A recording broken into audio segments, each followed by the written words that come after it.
raha hodorana mandrakizay ny ratsy fanahy, inona reny zavatra mety hitrangy?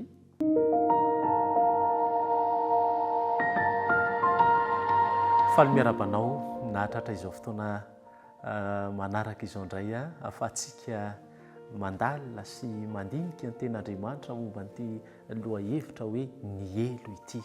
Ka alohan'ny handraisantsika manrakariva ny ten'Andriamanitra andao hiaraka hivavaka isika.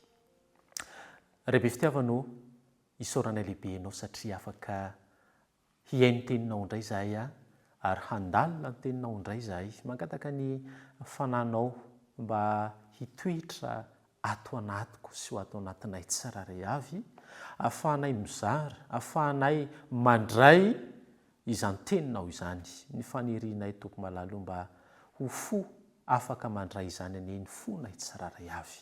Amin'ny anaran'i Jesosy Kristy irery ihany no hanonanay mivavaka. Amen. Raha hodorana mandrakizay ny ratsy fanahy, inona reny zavatra mety hitrangy? Ny Malaky toko 3 ka ny 9:10 ka hatramin'ny 11 no anisan'ny toko sy andininy izay iarahantsika mandinika mandritry ny herinandro.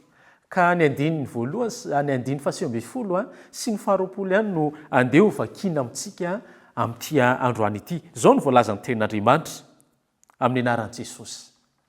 Fa indro ho avy ny andro mandoro toy ny fatana fandoroana izy. Ary ny mpireria rehetra sy ny mpanao ratsy rehetra dia ho vodivary, ka dia handoro azy ny andro izay ho avy hoy Jehova tompony maro, ka tsy asiany miangana na ny fakany na ny sampany. Ny 20. Ary hiposaka aminareo izay matahotra ny anarako, ny masoandro ny fahamarinana manana fahasitranana ao amin'ny tanany, ary hivoaka ianareo ka hifaliavanja toy ny omby mifahy. Izany ten'Andriamanitra izany no anisan'ny teny mampahery manome antsika ilay fanantenana indray. Ity Malaky toko 3:10 ity dia izao maneho sary mazava momba ireo ratsy fanahy hodorana sy ho tonga lavenina ratrizay. Tsisy na inona na inona mitranga ao aorian'io asa fandravana farany eo, na ny fakana na ny sampany. Izany hoe ny ratsy fanahy io tiana horesahana io. Ny hamongotra tanteraka ny ratsy no anisan'ny drafitr'Andriamanitra mba ho azo antoka ny fandriampahalemana sy ny fahadiovan'izao tontolo izao izay noharian'Andriamanitra. Ry havana malala, izany ange no anisan'ny tanjon'Andriamanitra. Averiko indray ny hamongotra ny ratsy eto amin'ity tontolo izay nohariana ity. Ny taridalana amin'ity androany ity dia manazava ny drafitr'Andriamanitra no amin'ny ho avy dia ninona re zany? Dia ny hoe tsy ny fampijaliana mandrakizay ny ratsy fanahy, fa ny famongorana tanteraka ny ota sy ny vokany. Izany no anisan'ny drafitr'Andriamanitra. Ny ota sy ny vokatra no tian'Andriamanitra ho fongorana mandrakizay. Araka ny soratra masina izay efa niresantsika teo, ny ratsy fanahy dia ho tonga lavenina ary tsy ho ao intsony izy, izay midika ho famaranana ny fijaliana fa tsy fanohizana mandrakizay izany. Ireto indray misy hevitra ho asongadintsika amin'ity taridalana androany ity. Tsarovy fa ny tanjon'Andriamanitra dia izao hoe fahafana tanteraka.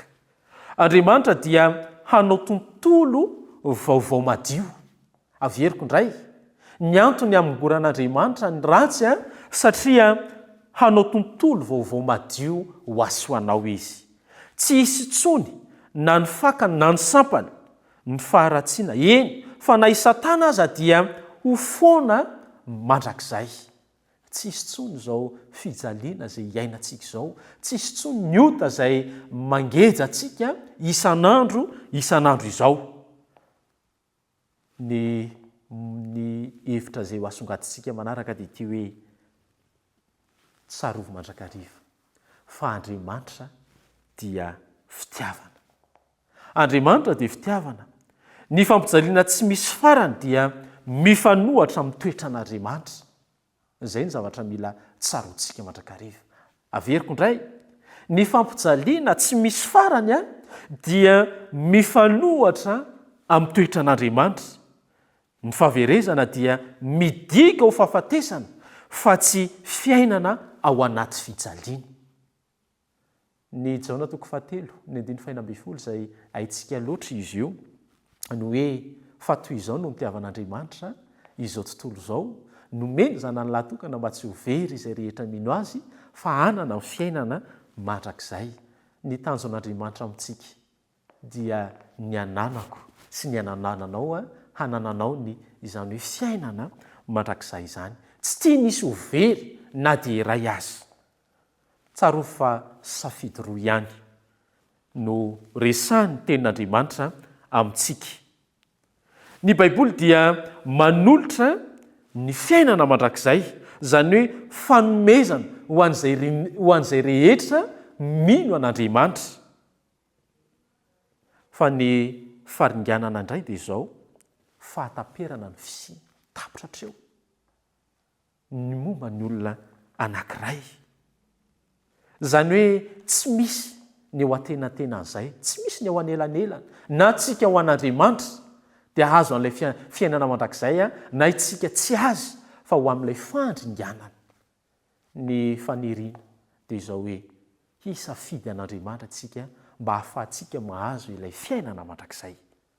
Ary ny tanjon'Andriamanitra amintsika dia izao, ny anana an'izany hoe fiadanana tanteraka izany, mba hisian'ny fifaliana feno any an-danitra dia tsy maintsy resena ny fahavalo farany, izany hoe ny fahafatesana, mba tsy hisy intsony ny alahelo sy ny fanaintainana.